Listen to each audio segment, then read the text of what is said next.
Bismillahirrahmanirrahim. So as you can see, today's dars will be on Ittikaf.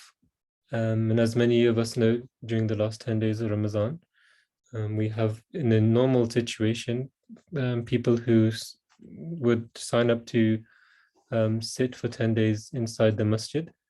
Because of the situation at the moment, we can learn about, how we can also partake in the benefits of sitting in retreat and praying more towards Allah the Almighty.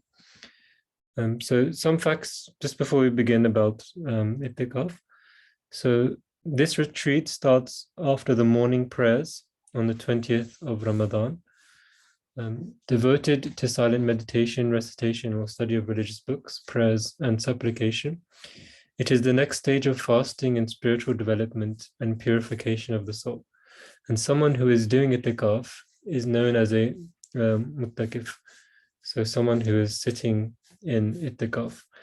So there's just some facts about what Ittikaf really is, but we'll get into more where this word has come from, what's been mentioned about it through the Holy Quran and through the Ahadith as well, and some guidance given by the Khulafa.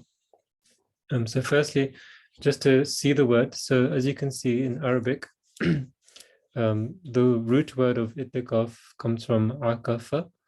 So Akafa or Akifin, who remain for devotion, and is the plural of Akif, which is derived from Akafa. They say Akafa fil makan, meaning that he remained confined to a place or sticking to it. Hence the word al-Ittikaf. And al-Akuf are words denoting a specified form of religious service in which the worshipper stays within the precincts of a mosque for a number of days, which he passes in prayer and devotion. So it's quite simple to understand. And when it comes to Ittikaf, specifically that word is to do with the sunnah of the Holy Prophet ﷺ, of staying in a mosque for 10 days in retreat. But the word in itself, it means to stay in one place or in a confined place, or staying there without, leaving it. To look into the further lexical meanings of Akafa, we also get a better understanding. So Akafa or Akufu kept clave or applied himself to or stayed settled in, and Akfun stopped or detained or retained, and Akafa he plaited or curled, Akafa or clung or attached himself to. So you can almost imagine, for example, if you take this word Akafa, to curl up or to almost keep in sajda, for example, and to bow down into sajda and stay in that position. This is also a physical form of what Ittikaf, or where the word Ittikaf has come from as well. So it's very interesting just to understand words and how they've been made. Any word could have been made of just like jalasa or ijlas, for example, which means to sit. But this specific word Ittikaf has been used to almost represent a worshipper in a state where he's not moving and he's just dedicated to that one spot. And that's why when you go to the mosques and you go to places where people are observing Ittikaf, everyone has their own designated areas, almost cordoned off so that as little distraction is there so that they can focus on their worship. When we look into the Holy Quran, then we also understand more about where Ittikaf has come from and how it's been practiced in the past as well. So if we look into the Holy Quran, we'll just read this verse. So read the English translation. And remember the time when we made the house a resort for mankind and a place of security. And take ye the station of Abraham as a place of prayer. And we commanded Abraham and Ishmael, saying, purify my house for those who perform the circuit, and those who remain therein for devotion, and those who bow down and fall prostrate in prayer. So if you can see the Arabic word, so لِلطَّائِفِينَ وَالْعَاكِفِينَ وَرُكَّعِ السُّجُودِ. So the word we're trying to look for here is وَالْعَاكِفِينَ. So those people who remain devoted, and those who bow down and fall in prostration. So devotion to one spot, that is the idea that we're trying to understand. And in another place, if we look at the last word here, akifun, so are these images to which you are so devoted? So what are these images to which you are so devoted? So you understand from the Holy Quran that whenever it's been used, it's used in a way that your belief is on one thing, or in a physical sense, you're dedicated to one spot. A common practice with prophets as well. So this is also very interesting. We know that the Holy Prophet ﷺ would regularly go to the cave of Hira, which is also where he was given the first revelation of the Holy Quran. Hazrat Masih Maud, he spent 40 days in Hoshiarpur in Chillakashi, where he was given the revelation of Hazrat Muslim Maud. Hazrat Moses salam, he used to also practice retreating, but the one which is most commonly known is his 40 days on Mount Sinai. Hazrat Ibrahim and Hazrat Ishmael, peace be upon them, as we saw from the previous verse, where it mentioned about them, walakifina warqa sujud. Hazrat Zakaria alayhi salam also was told, when giving the news about his child, Hazrat Yahya, he was told that you should not speak to anyone and you should seclude yourself. And the verses before you as well, La tukalliman nasa thalatha layalin sawiyan, that you should not speak to anyone for 3 nights and remain silent.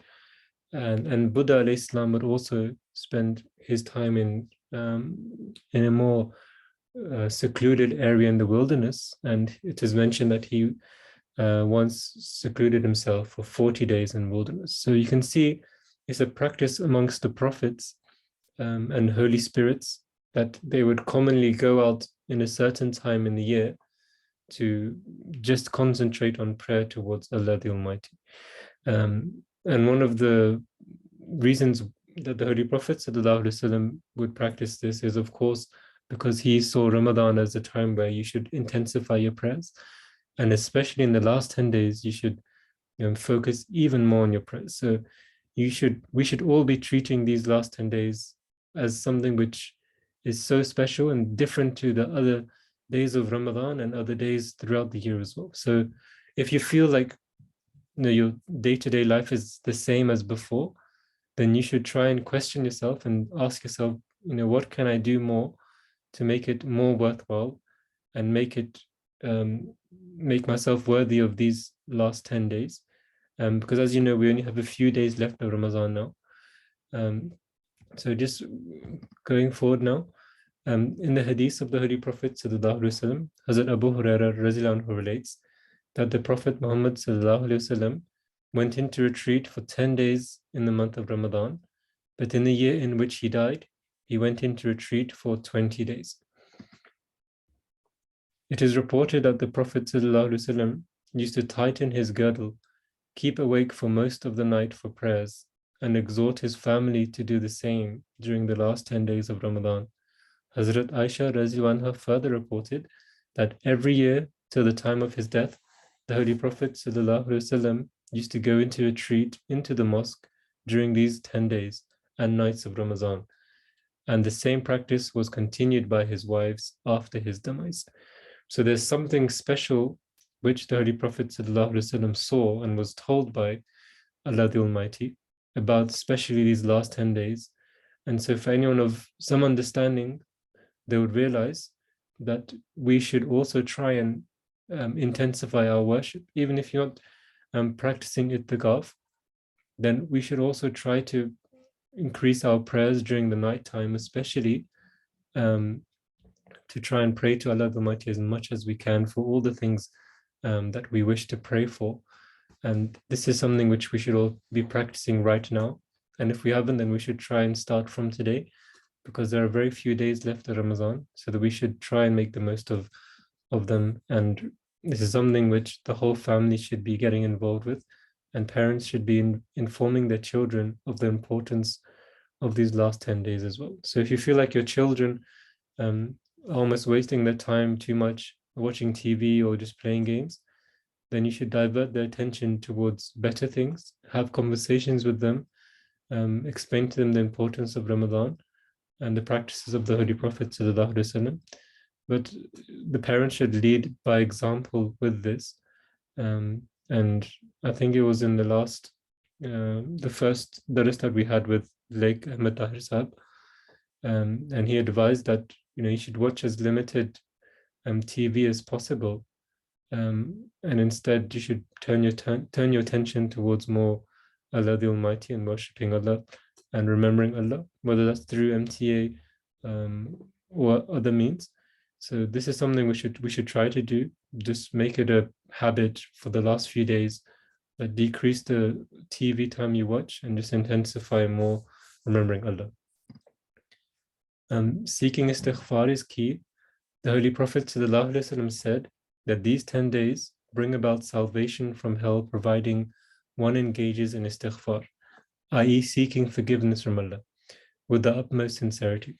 The Promised Messiah ﷺ enjoined that tawbah, repentance, is always preceded by istighfar and is indeed not possible without it, because nothing is possible unless Allah grants one the capacity. So again, things that we can do by ourselves after namaz or throughout the day, something which is free of charge, really just requires us to apply a bit of effort from our side, is just doing istighfar, keeping your tongue moving, and always trying to attain blessings by seeking forgiveness all the time. Beloved Hazur also has given guidance about Ittikaf. So if anyone is doing Ittikaf or wishes to do Ittikaf, then there's some things that we should be following. The Prophet ﷺ enjoined to recite the Holy Quran during Ittikaf in a lower voice so as to not disturb the other worshippers. So this is, of course, if you're in a room with other people. No one wants to disturb someone else while they're worshipping. So the Holy Quran is supposed to be read, but as we can see here, should be read in a lower voice, just to not disturb anyone. Beloved Hazur admonished against the practice of passing slips of paper to people sitting for Ittikaf, whispering messages to them, requesting for prayers as well as arrangements of pretentious gifts. This is why you understand this when you go to the mosque and you see others doing Ittikaf. So it's wrong to go and start having conversations with them, start telling them, pray for this and this and this. The person who is in Ittikaf is supposed to be in such an isolated mental state and also physical state that everything around him doesn't really matter. And so anyone who's coming from outside is almost as a disturbance for that person.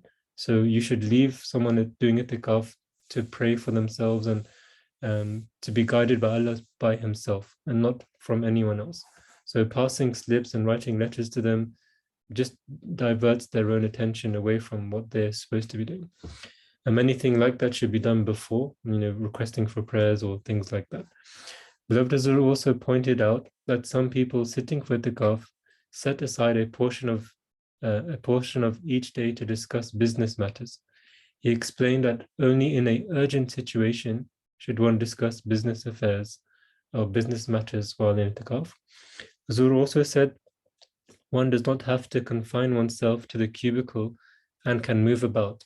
The Holy Prophet ﷺ would have his hair combed by Hazrat Aisha radiallahu anha during Ittikaf, thus signifying that one ought to not to appear unkempt during Ittikaf. So again, you can walk around when you're doing Ittikaf around the mosque and keep the legs moving. Shouldn't just be sitting all day, as we can see from the practice of the Holy Prophet sallallahu alaihi wasallam. One of the greatest reasons why Ittikaf is done during the last 10 days is, of course, to pray for especially Laylatul Qadr, and you have a greater chance of doing that if you're in constant worship. Beloved Rasul said that one does not have to Beloved Rasul said the Holy Prophet declared to seek Laylatul Qadr in the odd numbered nights of the last 10 days.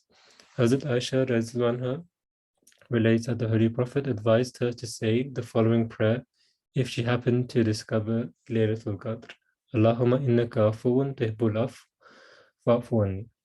So this is a dua which we should try to pray while we are in a intention of trying to find Laylatul Qadr as well.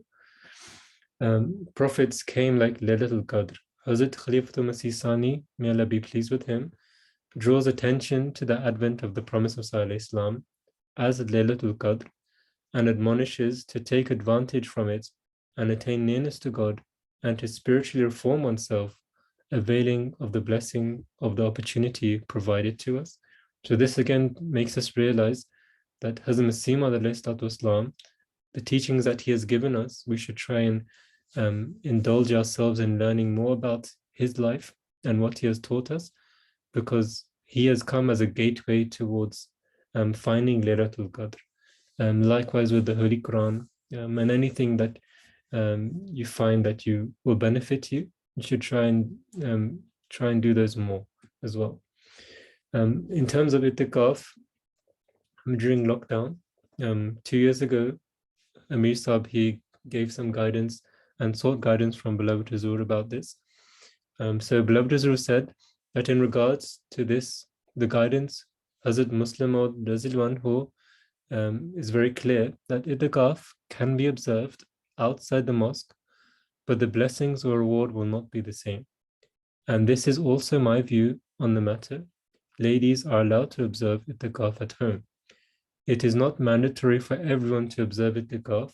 However, because these days people are not allowed to come to the mosque or not allowed to do Ittikaf in the mosque, therefore, if anyone has designated a place in their home for namaz where people do not regularly come and go, then that place or area can be used to observe Ittikaf.